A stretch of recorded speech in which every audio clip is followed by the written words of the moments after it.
এবারের এপিসোডটি হবে সবচাইতে দীর্ঘ এপিসোড। আশা করব এই এপিসোডটি আপনাদের দুর্দান্ত লাগবে ইনশাল্লাহ। এজন্য আমরা এটাকে মেগা এপিসোড বলবো না, এটাকে আলট্রা এপিসোড বলছি। যাই হোক, আমরা মূল ঘটনাতে চলে যাব। প্রিয় লিসেনার্স, আপনারা আমাদের এবারের যেই ফ্রাইডে স্পেশাল এপিসোডটা আমরা মাত্রই শেষ করেছি, 44তম ফ্রাইডে স্পেশাল এপিসোড, সেখানে মাহবুব হাসান সিয়াম ভাইয়ের ঘটনা শুনেছিলেন। মারিদের আক্রোশ শিরোনামে যে ঘটনাটি ছিল। তো এই মাহবুব হাসান সিয়ামের বাড়ি টাঙ্গাইল জেলার সখীপুর উপজেলার 10 নং বড়চাওনা ইউনিয়নের বড়চাওনা গ্রামে। তো ওনার আরও একটি ঘটনা আজকের এই হরর নাইট এপিসোডের 51তম আয়োজনে আমরা নিয়ে এসেছি। চলুন ঘটনাটি শুরু করি। ঘটনাটি কিভাবে উনি সংগ্রহ করেছেন সেটি এই ঘটনার শেষে বলবো। মূল ঘটনাতেই আগে ঢুকে যাই। ঘটনাটি ঘটেছে আজ থেকে প্রায় 30 থেকে 40 বছর আগে। সালটা 1985 থেকে 1990 সালের মধ্যবর্তী কোন একটা সময় হবে। আব্দুল খালেক নানা নামে একজন ব্যক্তি ছিলেন। তো উনি ওই সময় একজন পূর্ণাঙ্গ যুবক। ওনার বাড়িও কিন্তু এই বড়চাওনা ইউনিয়নে আর কি। তো আব্দুল খালেক নানা তখন বিয়ে করেছেন বছর 2-1। পরিবারের বড় সন্তান হিসেবে পরিবারের সকল দায়িত্ব নানার উপরেই ছিল। নানা তখন বেশ সুঠামদেহী, শক্তিশালী এবং অত্যন্ত সাহসীও ছিলেন। উনি তখন বাড়ির আশেপাশে ওনার নিজেদের যেই জমিগুলো ছিল আর কি, সেগুলো চাষবাস করতেন। তাছাড়া ওনার 2টি বড় বড় মহিষ ছিল। নানার প্রধান কাজ ছিল মহিষের গাড়ি চালানো। মহিষের গাড়ি দিয়ে বিভিন্ন রকমের জিনিসপত্র আনা নেওয়াটাই ওনার মূল কাজটা ছিল। মাঝে মাঝে প্রায় সারাদিন নানা মহিষের গাড়ি চালাতেন। এজন্য দিনের বেলা মহিষগুলোকে ভালো মতো খাবার দিতে পারতেন না, মহিষগুলো ভালো করে খেতে পারতো না। এজন্য এই মহিষগুলোকে রাতের বেলা খাওয়াতে হতো। রাতে ওই মহিষগুলোকে খাওয়ানোর জন্য নানাকে এই মহিষগুলোকে নিয়ে ঘাসের যেই জায়গাগুলো রয়েছে, ক্ষেতগুলো রয়েছে, সেখানে যেতে হতো। তো মহিষগুলোকে খাওয়ানোর জন্য নানা ওই মহিষগুলোর সাথে সেই জমিগুলোতে যেতেন। মহিষগুলোকে ছেড়ে দিয়ে নানা আশেপাশে কোথাও শুয়ে অথবা বসে থাকতেন। এরপর মহিষগুলোর খাওয়া হয়ে গেলে ফজরের আজানের কিছুটা আগে বা পরে উনি বাড়িতে ফিরতেন। কখনো কখনো গভীর রাতেও ফিরতেন। তারপর উনি কিছুক্ষণ ঘুমাতেন, মহিষগুলোও বিশ্রাম করতো, ঘুমাতো। এরপরে একটু বেলা করেই বাড়ি থেকে বের হতেন। তো এরকমই একবার নানা মহিষগুলোকে রাতে খাওয়ানোর জন্য বাড়ি থেকে বেশ কিছুটা দূরে, প্রায় 2 থেকে 3 কিলোমিটার দূরের একটি জায়গায় যান। নানা রাতে যাওয়ার সময় 5 ব্যাটারির একটি টর্চ লাইট সাধারণত নিতেন, ওই রাত্রে উনি নিলেন। ঘটনাস্থলে যাওয়ার পর নানা মহিষগুলোকে ওই ঘাসি জমিটি ছেড়ে দিয়ে পাশে কিছুটা দূরে ক্ষেতগুলো থেকে কিছুটা উঁচু একটি জায়গায় গিয়ে উনি বসেন। তো জায়গাটির বিবরণটা আমরা একটু দেই। সেখানে 3 পাশেই শুধু ক্ষেতের পর ক্ষেত, আর এক পাশে একটি বড় ঘন জঙ্গল ছিল, আর মাঝের একটি জায়গা উঁচু ছিল। সেখানে একটি অনেক পুরনো বট গাছ ছিল। তো নানা সেই গাছের সাথে হেলান দিয়ে বসেছিলেন। নানার আবার বিড়ি খাওয়ার খুব ভালোই অভ্যাস ছিল আর কি, মানে বিড়ি খাওয়া ছাড়া এক মুহূর্তই থাকতে পারতেন না। ভালো অভ্যাস বলতে বদ অভ্যাস আর কি। আর এই ভালো অভ্যাস শব্দটা এই কারণে ইউজ করলাম যে ওনার এই অভ্যাসটা এত বেশি ছিল যে 5 মিনিটের গ্যাপে ওনাকে একটা বিড়ি ধরাতেই হতো। তো উনি বসে বসে বিড়ি খাচ্ছিলেন আর মহিষগুলোর প্রতি লক্ষ্য রাখছিলেন। তো ঘন্টা দেড়েক বসে থাকার পর, সারাদিন তো আসলে গাড়ি চালিয়েছিলেন, শরীরটাও ক্লান্ত ছিল। তো ওই ক্লান্ত শরীরে চোখগুলোতে ঘুমের একটা ভাব চলে আসে। তখন রাত আনুমানিক 1:30 কি 2টো হবে, নির্দিষ্ট করে বলা যায় না, আনুমানিক সময় আর কি। হঠাৎ নানা ঘুমের চোখে লক্ষ্য করেন যে জঙ্গলের পাশ থেকে একটি আলোর মতো কিছু একটা ধীর গতিতে ভেসে ভেসে আসছে। নানা চিন্তা করেন এত রাতে এইরকম জায়গাতে কেই বা আসতে পারে। নানা ভেবেছেন হয়তো বা ওনার মতোই কেউ তার গবাদি পশু নিয়ে আসছে সেগুলোকে ঘাস খাওয়ানোর জন্য। কারণ গ্রামে তো আর একটা মহিষের গাড়ি ছিল না, এরকম বেশ কয়েকজন ছিলেন যারা মহিষের গাড়ি চালাতেন। তো তাদেরও তো একই সমস্যা, তাদের মহিষগুলোকে দিনের বেলা খাওয়াতে পারতেন না। তো ওই কারণে হয়তো বা নিয়ে আসছেন। কিন্তু নানার ভুলটি তখনই ভাঙে যখন নানা দেখেন যে ওই আলোর মতো জিনিসটা তার কাছাকাছি চলে এসেছে আর কি। তো চাঁদনি রাত হওয়ায় চারপাশ ভালোই দেখা যাচ্ছিল। নানা তখন দেখতে পান যেটাকে উনি এতক্ষণ একটি সাধারণ আলো ভেবেছিলেন, ওটি আসলে একটি আগুনের বলের আকৃতির মতো কিছু একটা। নানা রাত বিরাতে বাইরে থাকতেন, তো তাই এইরকম ছোটখাটো ভয়ের ঘটনার সম্মুখীন কিন্তু উনি এর আগেও অনেকবার হয়েছিলেন, তেমন খারাপ কিছু হয় নাই। তো ওই জিনিসটা আস্তে আস্তে নানার বসে থাকার জায়গার উপরে এসে ঘুরতে থাকে। নানা আবার কি করেছেন, এই বিষয়টাকে খুব স্বাভাবিকভাবে নিয়েছেন। আর একটা কাজ করেছেন, সেটা হলো দাঁড়িয়ে ওই জিনিসটার দিকে তাকিয়ে তুচ্ছ তাচ্ছিল্য করে অনেক কথা এবং গালিগালাজ করতে থাকেন। তো আব্দুল খালেক নানা বলতে থাকেন, এই বেটা, তুই যে কে আমি খুব ভালোভাবেই জানি, সাহস থাকলে আয়, সামনে আয়, আমার সাথে কুস্তি করতো, একদম মেরেই ফেলবো, বেঁচে ফেরতে দেবো না, এমন আছাড় মারবো না কাঁধে নিয়ে একদম কোমরের হাড়গোড় ভেঙে ফেলবো, আয় সামনে আয়, সামনে আয়। এইভাবে উনি বলছেন। এরই মাঝে কি হয়, ওই হঠাৎ করে ওই জিনিসটা হাওয়ার সাথে নিমিশেই মিশে যায়। নানা তো অনেক খুশি, এটা ভেবে যে এই জিনিসটা তাকে দেখে ভয় পেয়ে তার কথা শুনে পালিয়েছে। কারণ গ্রামের মুরব্বীরা বলতেন যে ভয়ের কোনো কিছু দেখে যদি সাহস করা যায়, এরকম উল্টো ওদেরকে ভয় ভীতি দেখানো যায়, তাহলে ওরা কোনো ক্ষতি করে না, পালিয়ে যায়। তো ওই চিন্তা থেকেই মূলত উনি এই কাজটি করে বসেন। ওনার কাছে তো টর্চ লাইট ছিল, তো নানা টর্চ লাইট জ্বালিয়ে আশেপাশে আলো দিয়েছেন, আলো ফেলেছেন, দেখেন যে না, কিছু নাই। ওনার মহিষগুলো ভালো মতোই ঘাস খাচ্ছে। এরপর উনি আবার একটি বিড়ি ধরিয়ে বসে বসে বিড়ি ফুঁকছেন আর কি। কিছুক্ষণ পর নানা আবার একটি বিষয় লক্ষ্য করেন। উনি খেয়াল করেন একটি শেয়াল আকৃতির কিন্তু বেশ বড় কিছু একটা সেই জঙ্গল থেকে বেরিয়ে আসছে। চাঁদের আলোতে নানা যতটুকু দেখতে পান, তাতে উনি ভেবেছেন যে এটা ওই রকমই কিছু একটা হবে আর কি। ওই সময় কিন্তু উনি টর্চ লাইট মারেন নাই ওদিকে। উনি খেয়াল করেন যে ওই জিনিসটা আস্তে আস্তে তার দিকে এগিয়ে আসছে। যত এগিয়ে আসছে মনে হচ্ছে এক এক সময় এক এক আকৃতি ধারণ করছে। একটু এগিয়ে আসার পর ওনার কাছে মনে হলো এটা একটা বড় গরুর আকৃতি ধারণ করেছে। নানা এবার কিছুটা ভয় পেলেও সাহস ধরে রেখেছিলেন। ওই জিনিসটা আরেকটু সামনে আসতেই বড় একটা সাদা ঘোড়ায় রূপ নেয়। এইভাবে তার কাছে আসতে আসতে বেশ কয়েকবার রূপ পরিবর্তন করতে থাকে। একবার বড় এক আকৃতির একটা কুকুরের রূপও ধারণ করেছিল। নানা এইবার খেয়াল করেন যে তার মহিষগুলো বেশ এলোমেলোভাবে ছোটাছুটি শুরু করেছে। তো নানা চিন্তা করেন যে এই মহিষগুলোর কাছে গিয়ে সেগুলোকে একটু শান্ত করি, কিন্তু না, মনে হচ্ছিল নানা ওখান থেকে নড়তেই পারছেন না। এরই মধ্যে কি হয়, নানা খেয়াল করেন যে ওই সাদা ঘোড়ার আকৃতিটা তার কাছে আসতে আসতে 20 থেকে 25 হাত দূরে চলে আসছেন। এইবার ওই সাদা ঘোড়া কি করে, একটা বামন আকৃতির মানুষের মতো রূপ ধারণ করে। ওইখানে এসে ওই জিনিসটা থেমে যায়। বেশ কিছুক্ষণ একইভাবে দাঁড়িয়ে থাকে, কোনো নড়াচড়া নাই, মনে হচ্ছে একটা মূর্তি দাঁড়িয়ে আছে। নানাও এটার সামনে একদম চুপচাপ হয়ে দাঁড়িয়ে আছেন, নড়তে চড়তে পারছেন না। এদিকে ওনার হাতে যে একটা জ্বলন্ত বিড়ি রয়েছে সেটাও পুড়তে পুড়তে ওনার নখ পর্যন্ত চলে আসছে, কিন্তু উনি সেটা ফেলতেও পারছেন না, মনে হচ্ছে ওনার শরীরটা একদম ফ্রিজ হয়ে গিয়েছে। তো নানা এটা দেখছেন। হঠাৎ করে কি হয়, ওই জিনিসটা সা করে উপরের দিকে লাফ দেয়, মানে উপরের দিকে উঠে, একদম রকেট যেভাবে উপরের দিকে উঠেছে ওই রকম ভাবে। এরপর নানা শরীরে শক্তি ফেরত পান। উনি তখন কি করেছেন, দ্রুত ওনার টর্চ লাইটটা হাতে নিয়েছেন। হাতে নিয়ে ওই জিনিসটা কোন দিকে গেল এটা দেখার চেষ্টা করছেন। উপরের দিকে আলো ধরে নেন, উপরে তো শূন্য, মানে আকাশ তো একদম ফাঁকা, আকাশে তো আর দেখা যাচ্ছে না। উনি আশেপাশে একটু আলো ফেলে দেখার চেষ্টা করেছেন, কিন্তু না, ওই জিনিসটা আর কোথাও তার চোখে পড়ছে না। তো নানা ওই সময় একটু ভয় পেয়েছিলেন। উনি সিদ্ধান্ত নেন যে আর বেশিক্ষণ দেরি করা যাবে না, মহিষগুলোকে নিয়ে বাড়ির দিকে রওনা দিই। উনি এই ভেবে ওই বট গাছটার নিচে আবার এসে বসেছেন, কারণ মহিষগুলো ওই যে ভয়ে দৌড়াদৌড়ি করেছিল, চিন্তা করলেন যে ওগুলো আবার একটু শান্ত হয়ে কাছে আসুক, তখন ওগুলোকে নিয়ে যাবেন। এজন্য উনি 5 মিনিট বা 10 মিনিট একটু বসে তারপর যাবেন, এরকম চিন্তা করেছেন। তো ওনার শরীর কিন্তু মানে খালি ছিল, মানে খালি গায়ে ছিলেন উনি। হঠাৎ করে উনি উপলব্ধি করেন যে ওনার মাথা এবং শরীরে পিচ্ছিল জাতীয় কোনো কিছু উপর থেকে টপ টপ করে পড়ছে এবং খুবই তীব্র দুর্গন্ধ ওনার নাকে আসছে।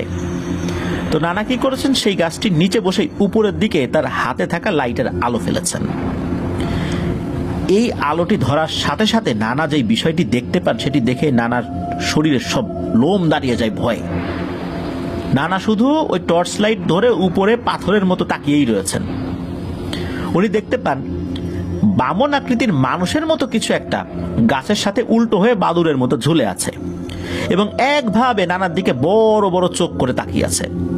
তার শরীরের রং এতই কালো ছিল যে টর্চ লাইটের আলো পড়ার পর চিক চিক চিক চিক করছিল, আর তার শরীরটা ভেজা মনে হচ্ছিল। ওই ভেজা শরীর থেকেই টপ টপ করে এই পিচ্ছিল জাতীয় জিনিস নানার শরীরে পড়ছিল। আর এই জিনিসটার নাকটা একদম সমান ছিল এবং নাকের জায়গায় দুটি ছিদ্র রয়েছে এবং বিশ্রীভাবে দাঁত বের করে মনে হচ্ছে হাসছে, কিন্তু হাসির কোনো শব্দ হচ্ছে না। এখন নানা এটা দেখে তো একদম স্থির হয়ে গিয়েছেন। নানা বুঝতে পারেন যে তিনি খারাপ একটা জিনের পাল্লায় পড়ে গিয়েছেন। এরপর নানার যখন হুঁশ আসে তখন তিনি সূরা কালাম পড়ার চেষ্টা করতে থাকেন, কিন্তু বারবার ভুল হয়ে যাচ্ছিল। ভয়ে উনি ঠিকঠাক মতো পড়তে পারছিলেন না।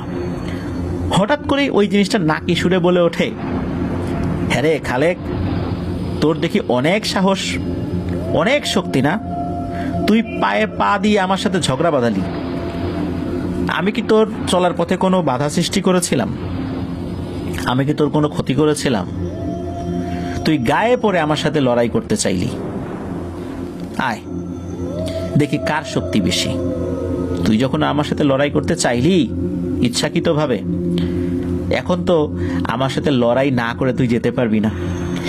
এই বলে ওই জিনিসটা খুব দ্রুত মাথা নিচের দিকে দিয়ে ওই গাছ বেয়ে বেয়ে নিচে নেমে আসতে থাকে। নানা তখন শরীরে একটু শক্তি ফেরত পান। নানা এক লাফ দিয়ে গাছের নিচ থেকে কিছুটা দূরে চলে যান। নানা ভেবে নেন আজ হয়তো ওনার জীবনের শেষ রাত। চিন্তা করেন যে বাঁচতে হলে এখান থেকে পালাতে হবে, আর এই জিনিসটাকে যদি মোকাবেলা করতেই হয় সাহসের সাথে মোকাবেলা করতে হবে। তো উনি পালানোর চেষ্টা করছিলেন। উনি যেদিকে যেতে যান ওই জিনিসটা সামনে চলে আসে, আবার ঘুরে অন্যদিকে যেতে যান সামনে চলে আসে। এরপর উনি ভাবলেন যে এটার সাথে এখন মোকাবেলা না করে ওনার কোনোভাবেই বাড়িতে যাওয়ার পথ নাই। নানা এটাও খেয়াল করেন যে এই জিনিসটার উচ্চতা সর্বোচ্চ 3 ফুট বা আরো যদি বেশিও হয় 3.5 ফুটের কোনোভাবেই বেশি হবে না। তো এই চিন্তা করতে করতেই ওই জিনিসটা নানার উপর আক্রমণ করে বসে।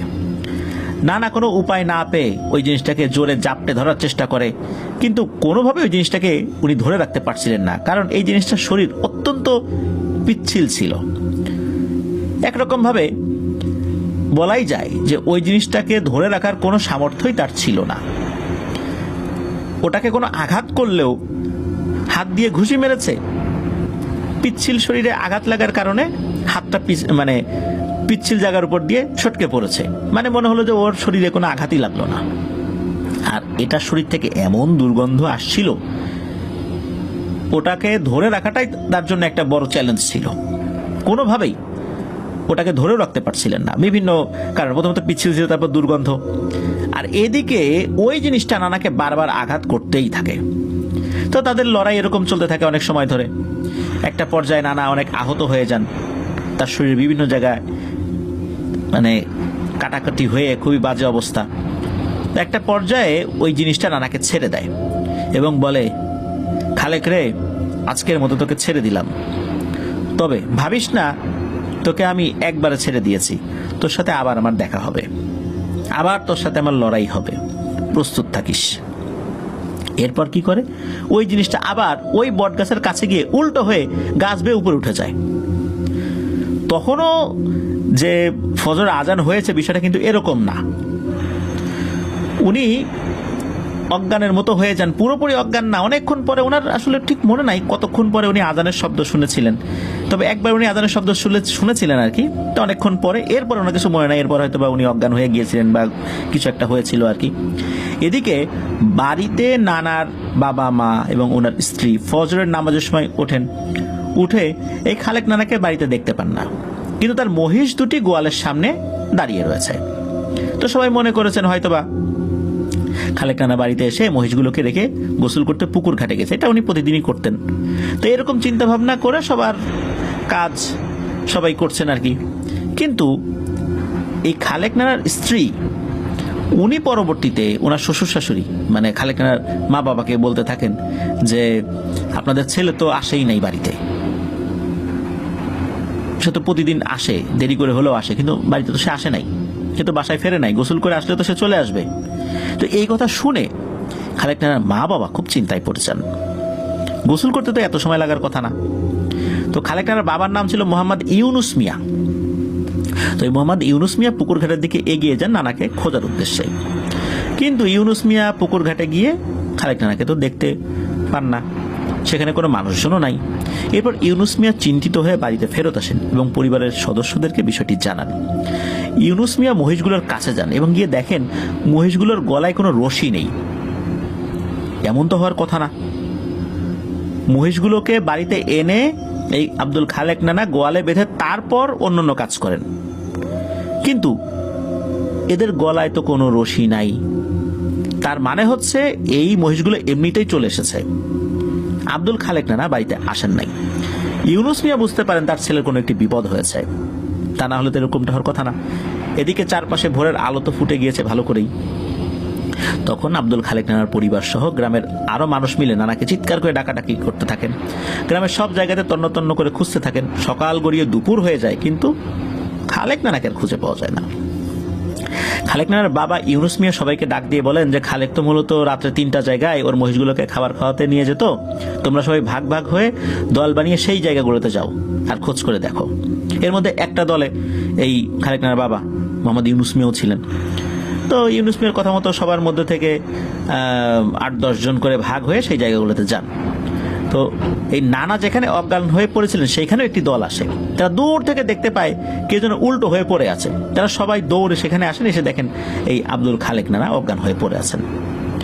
তারা দেখতে পান যে আব্দুল খালেক নানার শরীরে অনেক আঘাতের চিহ্ন রয়েছে।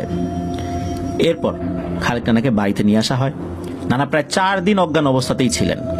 বাড়িতে ডাক্তার কবিরাজ এনেও নানার জ্ঞান ফেরানো যাচ্ছিল না। 4 দিন পর নানার জ্ঞান আসে। নানা শুরুতে কোনো কথাই বলতে পারছিলেন না।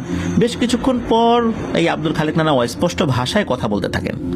পরে মোটামুটি সুস্থ হতে আরো 2 দিন সময় লেগে যায়। তারপর নানা তার সাথে ওই রাত্রে যেই ঘটনা ঘটেছিল সেই ভয়ঙ্কর ঘটনাটি সবাইকে খুলে বলেন। আব্দুল খালেক নানার বাবা যদিও এই বিষয়গুলো টুকটাক কিছু জানতেন, কিন্তু তিনি বুঝতে পারেন যে এটি একটি বড় সমস্যা। তাই তিনি কোনো বড় কবিরাজ খুঁজতে যান। বিকেলের দিকে একজন কবিরাজ নিয়ে ইউনুস মিয়া বাড়িতে ফেরেন। বাড়িতে এসে কবিরাজ সন্ধ্যার পর পর তার কার্যক্রম শুরু করার পর কি হয়, ওই কবিরাজ আকাশের দিকে তাকিয়ে একা একা কিছু একটা বলতে থাকে। এরপর কবিরাজ হাত জোর করে কার কাছে যেন মাপ চাইতে থাকে, বলতে থাকে যে আমি চলে যাচ্ছি, আর আসবো না, এখানে আর আসবো না, আমারে মাফ করে দেন।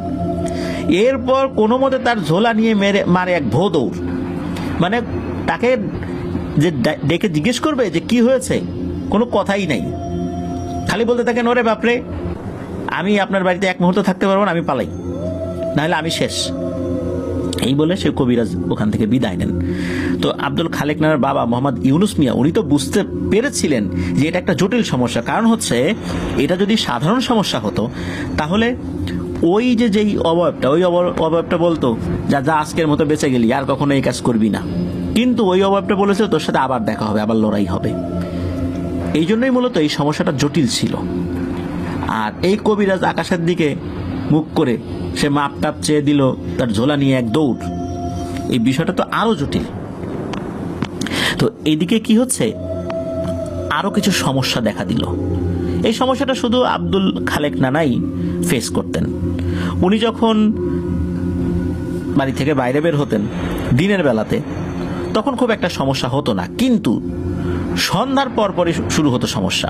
সন্ধ্যার পরপরই ওই যে কালো কুচকুচে অবয়বটাকে বিভিন্ন জায়গায় দেখতে পেতেন, যেখানেই যেতেন সেখানেই দেখতে পেতেন। এমনকি ওয়াশরুমে গেলেও ওয়াশরুমের বাইরে ওই জিনিসটাকে দেখা যেত। ওয়াশরুমের দরজার যে ছিদ্র ছিল সেদিকে তাকালেই দেখা যেত ওই জিনিসটা ওয়াশরুমের চারদিকে ঘোরাফেরা করছে। আর তীব্র দুর্গন্ধ তো সবসময় উনি অনুভব করতেন, কিন্তু ওই জিনিসটা তখনও তার উপর আক্রমণ করছিল না, কিন্তু খালি দেখা দিত।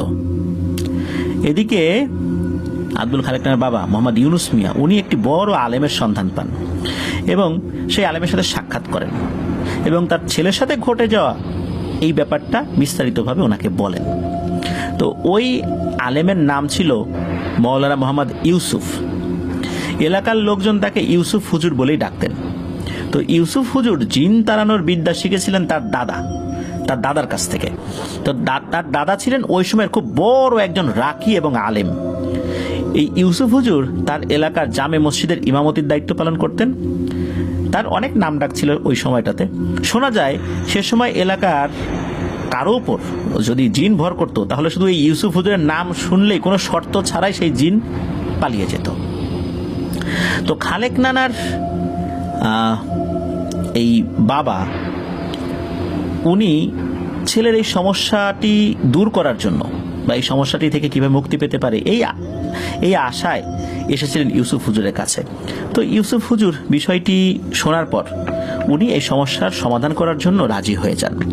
এরপর ইউসুফ হুজুর আর এই যে আব্দুল খালেক নানার বাবা ইউনুস মিয়া, ওরা দুজন মিলে বাড়ির দিকে রওনা দেন এবং কিছু সময় পর বাড়িতে চলেও আসেন।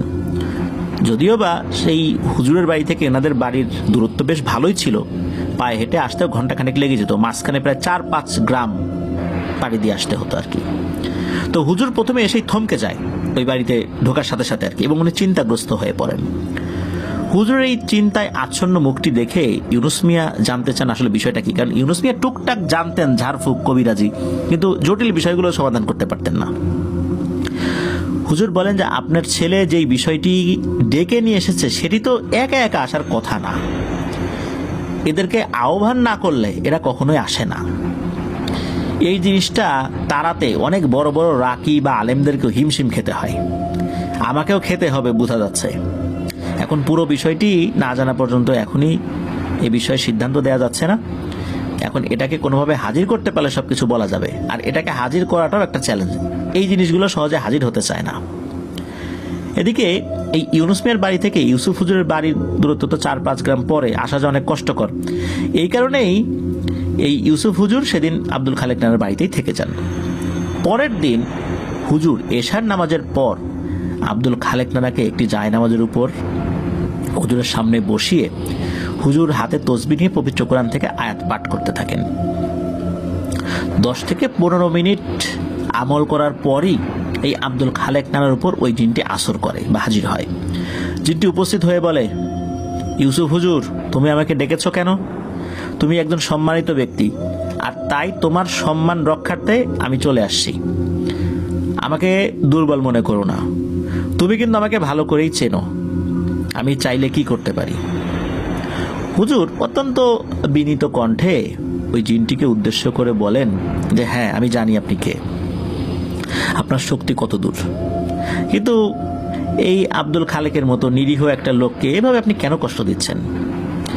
তখন ওই জিনটি বলে, নিরীহ? ইউসুফ, তুমি জানো এই লোক আমাকে কি বলে? ও আমার সাথে লড়াই করতে চায়, আমার সাথে কুস্তি করতে চায়, আরো বলে আমি নাকি ওর সাথে কুস্তি করে বেঁচে ফিরতে পারবো না। আরো যে কত তুচ্ছ তাচ্ছিল্যমূলক কথা বলছে সেটা আমি আর তোমাকে নাই বললাম, এটা ওর কাছ থেকে শুনে নিও। আমি তো আমার রাস্তায় ছিলাম, ও যে ধরনের তুচ্ছ তাচ্ছিল্যমূলক কথাবার্তা বলছে, আমার মতো ক্ষমতা যদি তোমার থাকতো তুমি ওকে কি করতা সেটা আগে বলো, এরপর আমি কি করব না করব সেটা পরে বলবো।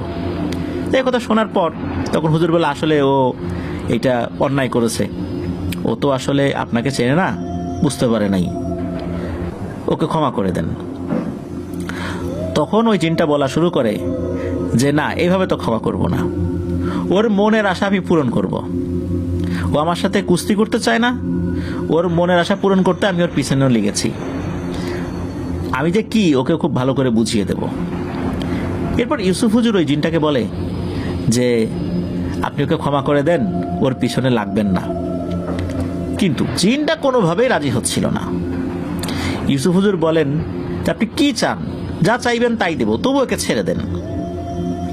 ওই জিনটা রাগান্বিত হয়ে বলে যে ইউসুফ, মানুষের কাছ থেকে নেয়ার মতো আমার কিছুই নেই, শুধু শুধু এগুলোর প্রলোভন আমাকে দেখিও না, আর যেই জিনিসগুলো আমাকে দিবা সেগুলোর আমার কোনো প্রয়োজনও নাই।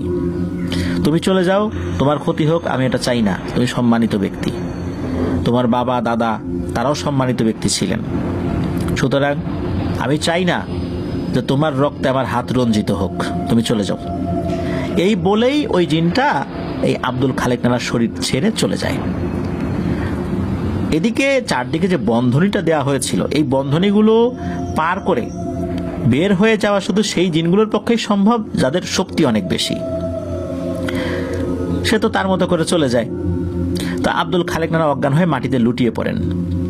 এরপর এই হুজুর উনি আব্দুল খালেক নানাকে বিছানায় শুইয়ে দিতে বলেন অন্যদেরকে।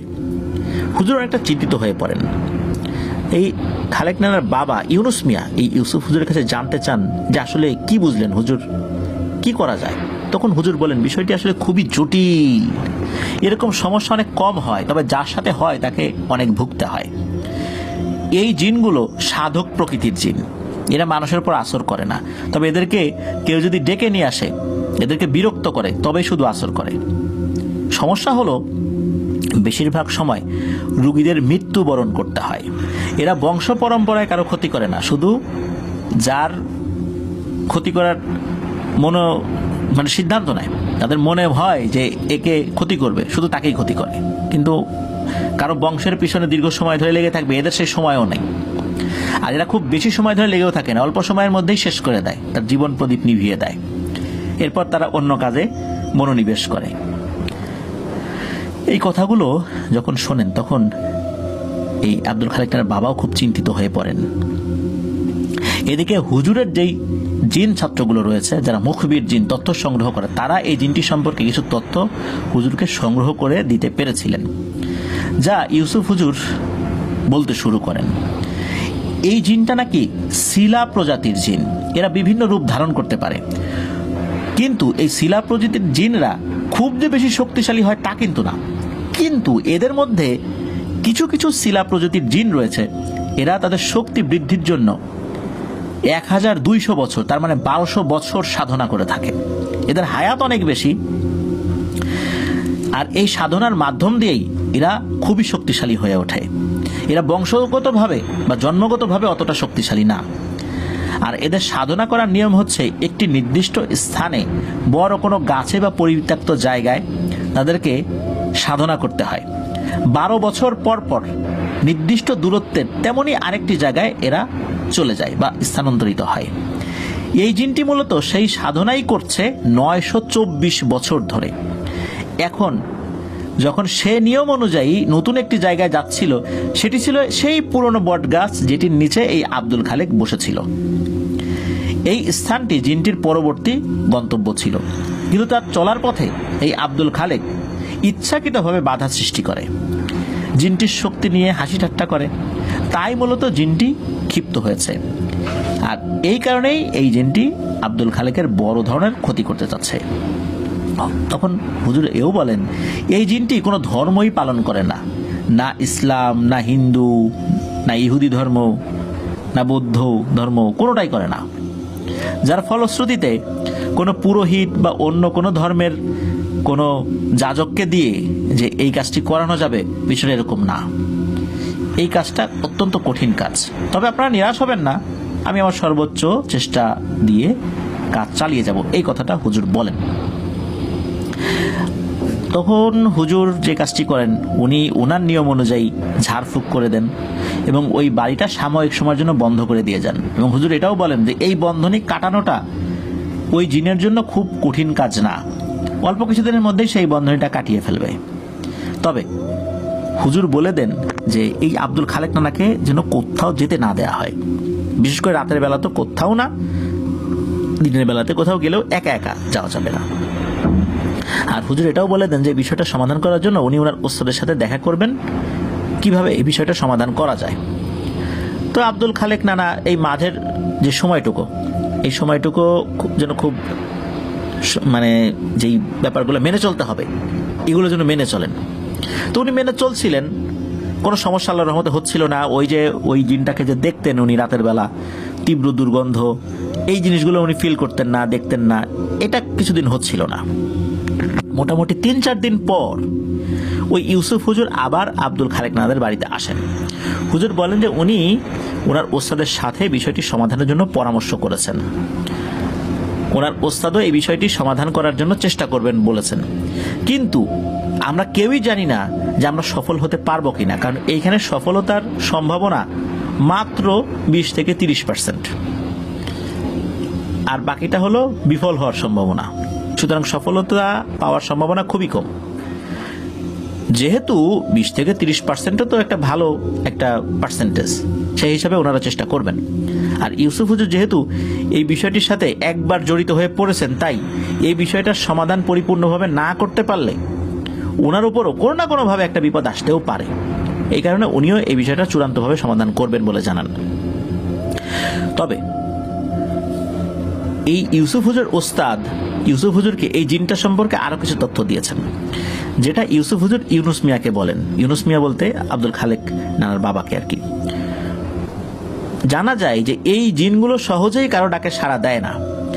এরা যার উপর একবার প্রভাব বিস্তার করে তাকে না মারা পর্যন্ত এরা যায় না।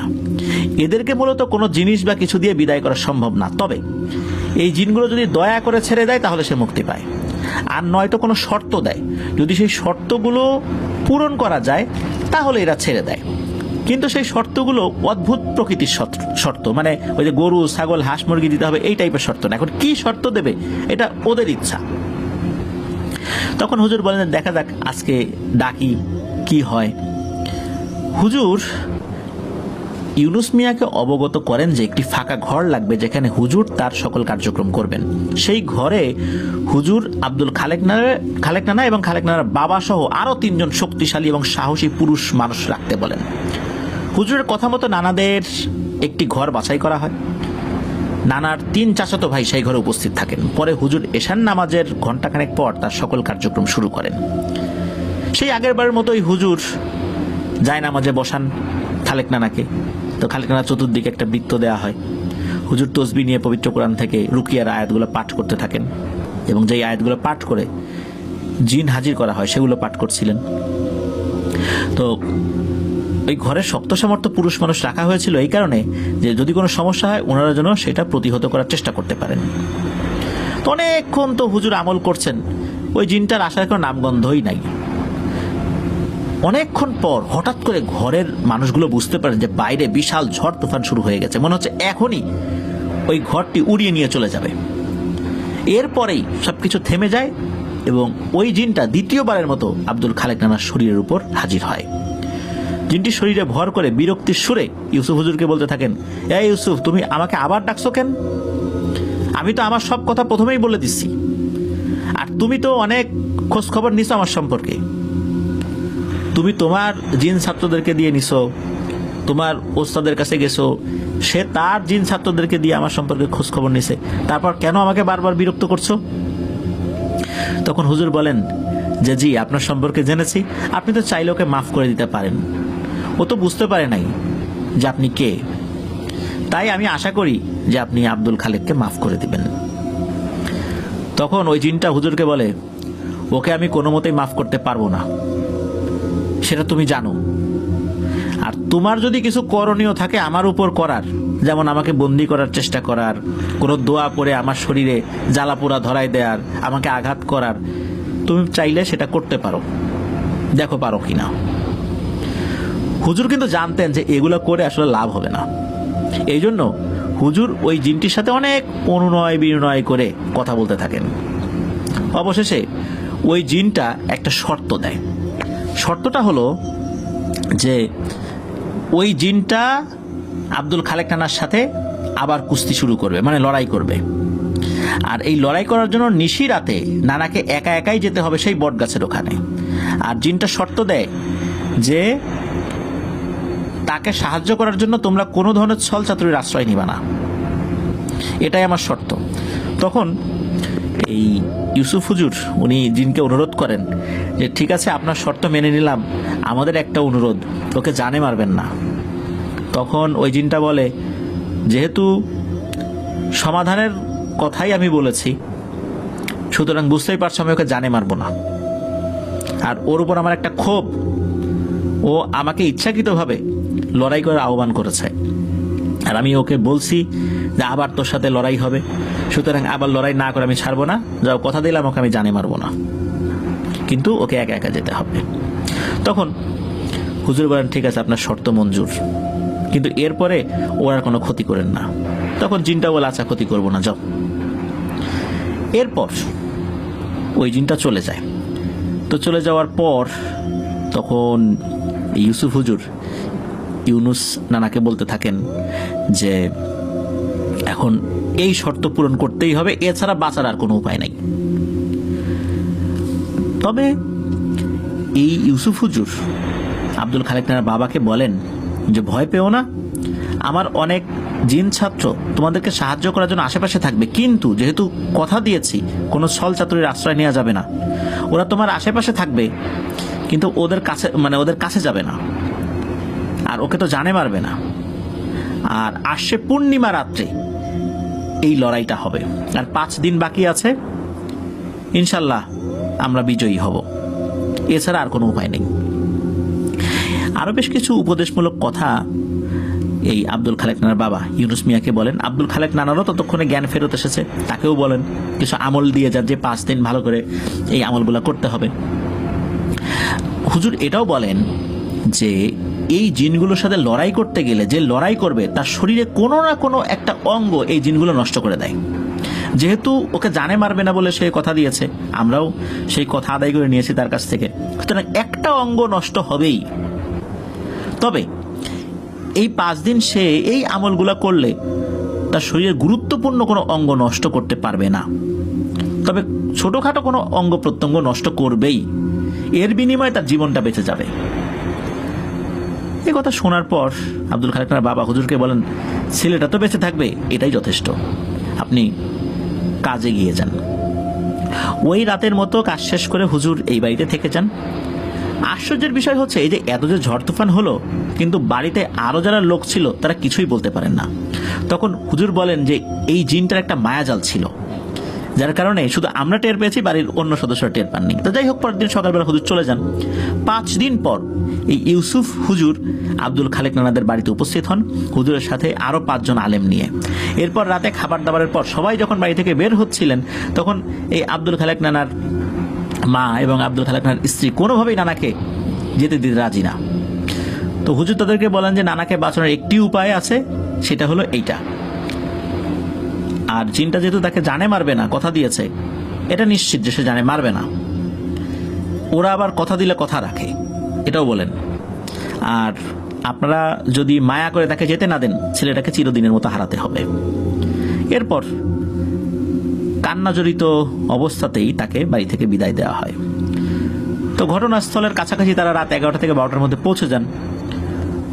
এই ইউসুফ হুজুর আব্দুল খালেক নানাকে বলেন যে এখন আমরা তোমার সাথে যেতে পারবো না, এখন তোমাকে একলাই যেতে হবে। হুজুর আরো বলেন, আল্লাহর উপরে কোনো শক্তি পৃথিবীতে নেই, সেই আল্লাহর উপর ভরসা করে তুমি যাও।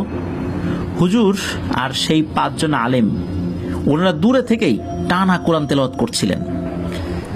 আব্দুল খালেক নানা জীবন বাঁচানোর তাগিদে ধীর পায়ে গাছটির দিকে এগোতে থাকেন, সেই বট গাছটির দিকে। আস্তে আস্তে নানা সেই জায়গায় চলেও আসেন। নানা দেখেন চারপাশে পশু পাখি কিচ্ছু নেই, শুধু দূর থেকে হালকা শেয়ালের ডাক শোনা যাচ্ছে, খুব মৃদুভাবে। নানা নিজের মধ্যে সাহস সঞ্চার করতে থাকেন। কিছুক্ষণ পর হঠাৎ চারপাশ একদম নিস্তব্ধ হয়ে আসে। নানা শুধু বিড়বিড় করে হুজুরের শিখিয়ে দেয়া আমলগুলো পাঠ করছিলেন। হঠাৎ চারপাশে প্রচন্ড বাতাস বইতে শুরু করে, গাছগুলো যেন একদম মাটির সাথে লেগে যাচ্ছে বাতাসের কারণে। কিন্তু অদ্ভুত বিষয় হচ্ছে নানার শরীরে কোনো বাতাসই লাগছে না। হঠাৎ বট গাছটির উপর প্রচন্ড শব্দ করে কিছু একটা মনে হলো ধপাস করে পড়ল। তীব্র দুর্গন্ধে চারপাশ ভারী হয়ে ওঠে। আশেপাশের পরিবেশ ধীরে ধীরে শান্ত হয়ে যায়। দুর্গন্ধের পরিমাণ আস্তে আস্তে শুধু বাড়ছে আর বাড়ছে। হঠাৎ করে নাকি কণ্ঠের একটি সুর ভেসে আসে আব্দুল খালেক নানার কানে। কণ্ঠটি বলতে থাকে, হ্যাঁ রে খালেক, এসেছিস? তোর জন্যই তো এত আয়োজন রে, এত অপেক্ষা। তুই না আমার শক্তি পরীক্ষা করতে চেয়েছিলি, আজ দেখবি আমার শক্তি। এই বলে ওই জিনটা সেই বামন আকৃতিতে এইবার আর আসে নাই, এইবার বিশাল এক আকৃতিতে আসে। আব্দুল খালেক নানা ওই জিনটাকে বলতে থাকে, আমার ভুল হয়ে গিয়েছে, আমাকে মাফ করে দেন। ওই জিনটা বলে, তোকে আমি আজকে মাফ করে দিব, আর মাফ করার জন্যই তোকে আমি ডাকছি। এমন সম্মানিত ব্যক্তিরা আমার কাছে অনুরোধ করছেন, আমি তোকে মাফ করে দিছি, কিন্তু এই লড়াইটা করার পরেই আমি তোকে ছেড়ে চলে যাব। আর মনে রাখিস, আমি কারো কাছ থেকে কোনো জিনিস উপঢৌকন হিসাবে নেই না। কেন নেই না? কারণ আমি সাধক জিন, আমার কোনো পরিবার নাই, আমি কোনো গোত্রের অধীনে থাকি না। এই জন্য অনেক জিনেরা যারা মানুষের কাছে অপমানিত হলে তার গোত্রের কাছে ফেরত যেতে পারে না, কোনো একটা ভোগ নিয়ে তারপর যায়, আমার কোনো গোত্র নাই, আমার কোনো পরিবার নাই, যার কারণে আমার এই পিছুটান নাই, এই জন্য আমি এসব জিনিস নেই না। এখন আমার সাথে তো লড়াই করতে হবে, এটাই সমাধান। ওই জিনটা নানার থেকে তখন 5 থেকে 6 হাত দূরে অবস্থান করছিল। এদিকে আগের মতো সেই বামন আকৃতির তো ছিল না, এবার ভয়ঙ্কর আকৃতি ছিল। এটা দেখে তো নানার শরীর পাথরের মতো হয়ে গিয়েছে। নানা হঠাৎ করে দেখতে পান যে এই জিনটা এক আনা, হুবহু এটার মতো দেখতে আরো অনেকগুলো তার চারপাশ থেকে ঘেরাও করে ফেলেছে। নানা নিজের সমস্ত শক্তিটা দিয়ে সেটাকে মোকাবেলা করার জন্য দাঁড়িয়ে থাকেন। এরপর নানা দেখতে পান যে এই অবয়বগুলো বিশ্রীভাবে তার দিকে তাকিয়ে হাসছে। এরপর নানা দেখেন যে একটি জিন আরেকটি জিনের ভিতরে মিশে যাচ্ছে। প্রথমে 8টি জিন ছিল, এরপর 4টি হয়ে যায়, এরপর পুনরায় সেই একটির ভিতরে সবগুলো মিশে যায়। এরপরই ওই জিনটা নানার উপর আক্রমণ করে বসে। নানাও জিনটির হাত থেকে বেঁচে থাকতে কিছুটা সময় চেষ্টা করতে থাকেন, তবে এবার 30 সেকেন্ডও নানা ওই জিনটার সাথে পেরে উঠছিল না। 30 সেকেন্ডের মধ্যে সেই লড়াই শেষ হয়ে যায়। জিনটা কি করে, নানার হাতের একটা আঙ্গুলে একটা কামড় দেয়। এই কামড় দেওয়ার পরই নানার আর কোনো হুঁশ নাই। তবে হ্যাঁ, এই 30 সেকেন্ডের মধ্যে নানা একটা বিষয় খেয়াল করেছিলেন যে দূরে জুব্বা পরিহিত মানুষের অবয়বের মতো কিছু একটা তার দিকে করুণ দৃষ্টিতে তাকিয়ে আছে। নানা মনে হচ্ছিল যে ওই লোকটিকে কেন্দ্র করে টর্চ লাইটের মতো কোনো একটা আলো তার মাথার উপর চারদিকে ঘুরছে এবং সে বিড়বিড় করে কিছু একটা পড়ছে, এরকমটাই সে দেখেছিল, আর কিছু না। তো যাই হোক, তার আঙ্গুলে কামড় খাবার পর নানার আর কিছু মনে নাই।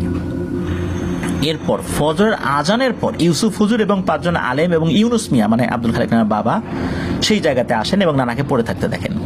নানাকে ওখান থেকে বাড়িতে নিয়ে আসা হয়। দুপুরের দিকে নানার জ্ঞান আসে। উনি উপলব্ধি করেন না তার বাম হাত নাড়াতে পারছেন না এবং নানার এক আঙ্গুলে 3টা দাঁতের ছাপ স্পষ্ট দেখা যাচ্ছে। ইউসুফ হুজুর আব্দুল খালেক নানাকে পরের দিন আবার দেখতে আসেন। তো এবার দেখতে এসে বলেন যে হ্যাঁ, আলহামদুলিল্লাহ, সব বিপদ কেটে গিয়েছে, জিনটা চলে গিয়েছে, আব্দুল খালেক এখন বিপদমুক্ত। আর রাতের বেলা আব্দুল খালেক ওই জুব্বা পরিহিত যেই লোকটিকে দেখেছিল, মূলত উনি ছিলেন একজন বুজুর্গ জিন। উনি দূর থেকেই দোয়া পড়ছিলেন যাতে করে আল্লাহর অশেষ রহমতে আরো বড় ধরনের কোনো ক্ষতি করতে না পারে ওই জিনটা। যদিও বা কথা ছিল কোনো কলা কৌশল অবলম্বন করা যাবে না, কিন্তু এটা করতেই হতো। আর এই জিনিসগুলো ওই জিনটাও জেনেছে। সে এই বিষয়ে আগে থেকে অবগত ছিল যে কিছুটা কলা কৌশল বা এই টাইপের জিনিস হবে, এই জন্য সে এই বিষয়ে কোনো ধরনের কোনো ভ্রুক্ষেপ করেনি। আর ওই জিনিসটাও আব্দুল খালেককে ছেড়ে চলে গেছে, এটাই হুজুর বলেন আর কি। তো মাসখানেকের মধ্যে ওই আঙ্গুলটা, যে আঙ্গুলে কামড় দেওয়া হয়েছিল, ওই আঙ্গুলটা আস্তে আস্তে শুকিয়ে কিছুটা বাঁকা হয়ে যায়। তবে আব্দুল খালেক নানার ওই হাতটা কিন্তু আবার তার শরীরে শক্তি চলে আসে, ওই হাতে শক্তি চলে আসে আর কি। এবং শুধু ওই আঙ্গুল ব্যতীত তার হাত থেকে শুরু করে নিয়ে সমস্ত শরীরের শক্তি আগের মতো ঠিকঠাক হয়ে যায় আর কি। আর এই আব্দুল খালেক নানার ওই আঙ্গুলটা আজীবন ওরকম শুকনা এবং বাঁকা হয়ে রয়ে যায়। আব্দুল খালেক নানা মারা গিয়েছেন প্রায় 6 বছর আগে, 2018 সালে।